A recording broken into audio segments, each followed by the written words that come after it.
প্রিয় দর্শক, নতুন একটা ভিডিওতে আপনাদের সবাইকে আমন্ত্রণ জানাচ্ছি। আপনারা জানেন যে কিছুদিন আগে অতি সম্প্রতি সিরাজগঞ্জের শাহজাদপুরে রবীন্দ্র স্মৃতি বিজড়িত বাড়িতে হামলা হয়েছে এবং সেখানে ভাঙচুর করা হয়েছে এবং সেটার প্রতিবাদে সোচ্চার হয়েছেন পশ্চিমবঙ্গের মমতা ব্যানার্জি। মমতা ব্যানার্জি যদি সোচ্চার হয়ে থাকেন, এখন মমতা ব্যানার্জি গত 10 মাস বাংলাদেশের অবস্থা দেখেননি। বাংলাদেশে আমাদের তৌহিদি জনতা যা চাইবে, যা রাখতে চাইবে তাই থাকবে, যতই ঐতিহ্যবাহী হোক না কেন। ঐতিহ্য দিয়ে আমরা কী করব?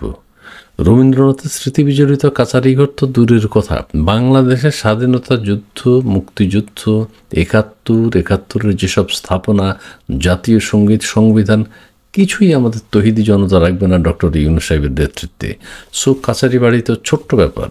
কি বলেছে মমতা ব্যানার্জি? কেন এই উদ্ধত দেখাচ্ছে আমাদের তৌহিদি জনতার সাথে? উনি কি পারবে? গত 8 মাসে বাংলাদেশে যা কিছু হয়েছে, যত ভাঙচুর হয়েছে, জ্বালা পড়া হয়েছে, পৃথিবীর কেউ কিছু করতে পেরেছে, দমাতে পেরেছে? নাও। আমাদের ডক্টর ইউনূস সাহেব যা চাইবেন তাই হবে।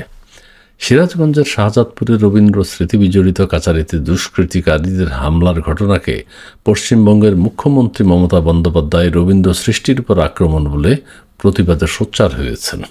আরে, রবীন্দ্রনাথের নামই থাকবে না এই দেশে। তিনি বলেছেন, এই হামলা কবিগুরুর নিরন্তর সৃষ্টিকর্মের প্রতি অবমাননা। আরে, আমাদের আমাদের কি আমাদের সলিমুল্লাহ খান স্যার কি এটার প্রতিবাদ জানিয়েছে? অবশ্যই না। তিনি বিভিন্নভাবে রবীন্দ্রনাথের যে সমালোচনা করছেন, আমরা সেটাকে স্বাগত জানাই।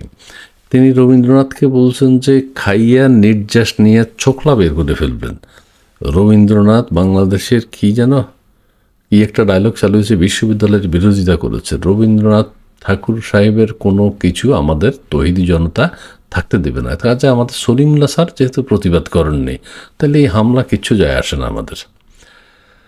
তিনি বলেছেন, প্রতিবেদীর সঙ্গে আলোচনা করে পদক্ষেপ নিতে ভারতের প্রধানমন্ত্রী নরেন্দ্র মোদীকে লেখা এক চিঠিতে আর্জি জানিয়েছেন মমতা। কত বড় সাহস! ভারতের প্রধানমন্ত্রীকে তিনি আর্জি জানিয়েছেন যে আমাদের সঙ্গে যেন আলোচনা করে। আমাদের ডক্টর ইউনূস সাহেবের সাথে কোনো আলোচনা আছে নরেন্দ্র মোদী সাহেবের? এই স্বার্থে কোথায় 7 সিস্টার নিয়ে আজকে তারা আতঙ্কিত থাকার কথা। মমতা ব্যানার্জির পশ্চিমবঙ্গ থাকে কি না সেটা নিয়ে তিনি উৎকণ্ঠায় থাকবেন কি না। তিনি প্রধানমন্ত্রীকে অনুরোধ জানিয়েছেন, ভারতের প্রধানমন্ত্রীকে বাংলাদেশের সাথে আলোচনা করতে। বাংলাদেশের প্রধান উপদেষ্টা তিনি যে অ্যাওয়ার্ড নিচ্ছেন, অ্যাওয়ার্ড সেরেমনিতে যাচ্ছেন, নরেন্দ্র মোদীর সাথে আলোচনা করার ওনার সময় নেই। ঠিক আছে, মোদীকে মমতা লিখেছেন, প্রতিবেশী দেশে আমাদের ঐতিহ্যের প্রতি এমন হিংসাত্মক কাজের প্রতিবাদ জানিয়ে সেই দেশের সরকারের সঙ্গে কথা বলুন। আরে, মানে বাংলাদেশের সরকারের সঙ্গে কথা বলতে বলেছে। বাংলাদেশে এখন সরকার নাই, উপদেষ্টা সংসদ আছে প্রধান উপদেষ্টার নেতৃত্বে। এইভাবে যেন আর কোনো ঐতিহাসিক স্থাপত্য নিদর্শন ধ্বংস না হয়।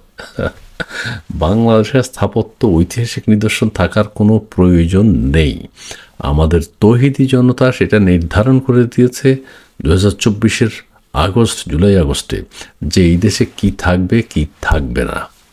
সেই সঙ্গে মুখ্যমন্ত্রী আন্তর্জাতিক স্তরে প্রতিবাদ প্রয়োজন জানিয়ে বলেছেন, রবীন্দ্রনাথ ঠাকুর শুধুই 2 বাংলার নন, গোটা বিশ্বের গর্ব। গোটা বিশ্বের গর্ব। আমাদের তৌহিদি জনতা সেটা চায় না ভাই।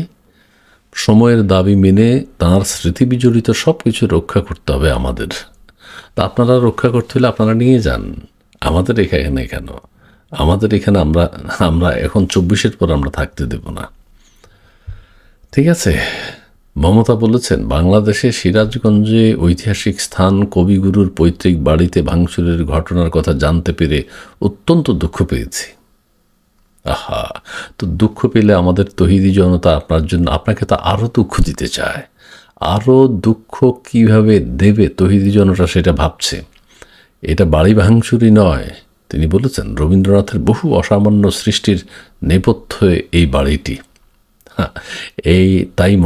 আমরা মনে করি এই হামলা সেসব সৃষ্টির উপর আক্রমণ। অবশ্যই সেসব সৃষ্টির উপর আক্রমণ এবং ইচ্ছাকৃত আক্রমণ, এবং আমাদের তৌহিদি জনতা বা 24-এর স্বাধীনতা যোদ্ধারা, মুক্তিযোদ্ধারা এইসব জিনিসের উপর আক্রমণ চালাবেই। কত ঐতিহ্যবাহী সেটি আমাদের দেখার টাইম নেই। বিশ্বকবি সিরাজগঞ্জের পৈতৃক বাড়িটি ঐতিহাসিক কাচারি বাড়ি নামেই পরিচিত। ঐতিহাসিক কাচারি বাড়ি, কাচারি শব্দ একসময় ছিল, আমাদের সবসময় সবার বাড়ির দরজায় কাচারি ঘর থাকতো। এখন আর কাচারি ঘরের চল নাই। সেই কাচারি ঘর যতই ঐতিহ্যবাহী হোক, আমাদের তৌহিদি জনতা সেটি মানবে না। এই বাড়িতে রবীন্দ্রনাথ বিভিন্ন সময় থেকেছেন, তো থাকলে আমাদের কি। এখানে বসেই তিনি অনেক সাহিত্য সৃষ্টি করেছেন এবং বর্তমানে এখানেই রবীন্দ্র মেমোরিয়াল মিউজিয়াম গড়ে উঠেছে। আচ্ছা, এখানে তিনি অনেক সাহিত্য রচনা করেছেন, সৃষ্টি করেছেন, কবিতা লিখেছেন, গান লিখেছেন, গল্প লিখেছেন, উপন্যাস লিখেছেন, ছোট গল্প লিখেছেন, ঠিক আছে, কিন্তু আমরা তো সেগুলো পড়ি না। এই প্রজন্মের ছেলেরা সেটা পড়ে না, সেটা জানতেও চায় না রবীন্দ্রনাথ ঠাকুর কে কী লিখেছে। সেই সাথে মিউজিয়ামে গত মঙ্গলবার দুষ্কৃতিকারীরা হামলা চালিয়ে বহু ঐতিহাসিক নথিপত্রের ক্ষতি সাধন করেছে। তো আপনারা এগুলো নিয়ে যান প্লিজ। আমাদের এই স্বাধীনতার পর আমরা সেটা চাই না, ঠিক আছে। তবে যাই হোক, রবীন্দ্রনাথের এটা তো ভাঙচুর, এবং আপনারা দেখেছেন যে বিশ্ব নেতৃবৃন্দের কাছে আবেদন জানানোর কথা বলেছেন। আমরা এগুলো দেখতে চাই না, এগুলো বাংলাদেশে থাকতে পারবো না, এবং বাংলাদেশের কোনো ঐতিহ্যবাহী কিছু আমরা রাখবো না, কোনো কিছুই থাকবে না।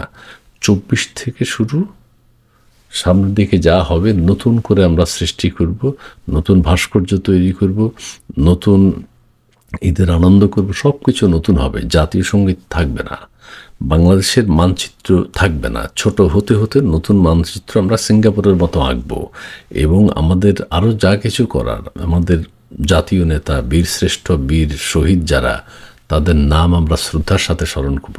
তাদের নামে কাচারিঘর হবে, তাদের নামে নতুন নতুন মিউজিয়াম হবে। আমরা অতীতের কোনো কিছু আর দেখতে চাই না। সবাইকে ধন্যবাদ।